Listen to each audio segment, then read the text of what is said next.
In the coming days, Putin will have to take a big call. After Ukraine, what? How many Russian soldiers stay back? How many remain in Belarus? And most importantly, does he push on?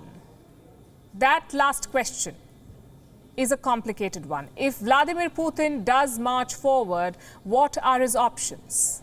Let me pull up the map for you.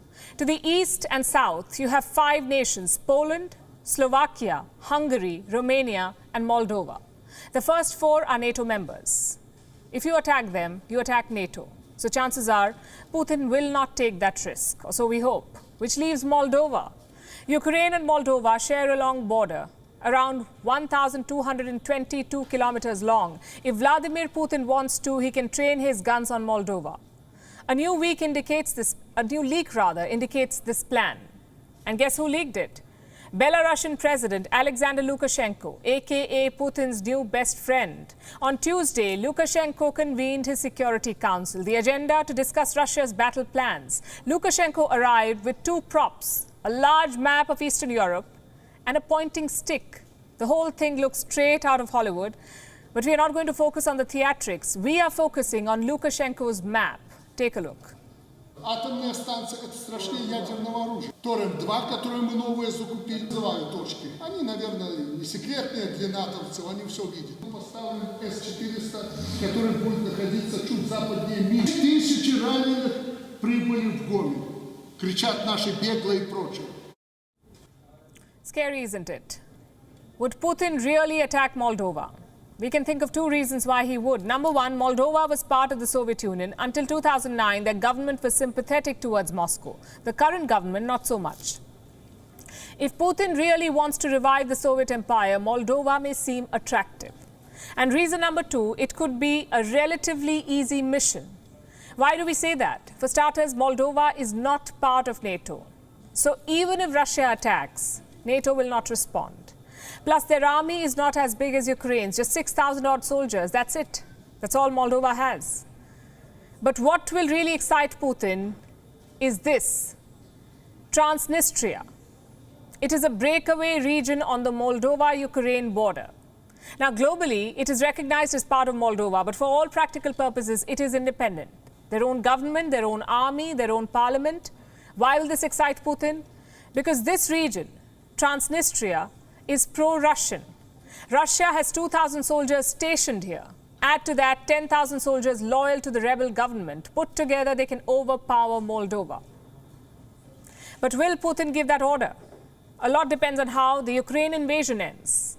How much longer will Kiev hold out? What kind of insurgency will emerge? Basically, it depends on how busy the Russian army will be. Another fact to consider is the blowback. Invading one country is risky enough. Invading 2 should be unimaginable in 2022.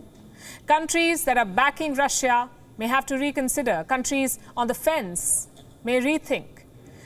Plus, there will be more sanctions. Putin may end up with 2 puppet regimes, but no money to run them.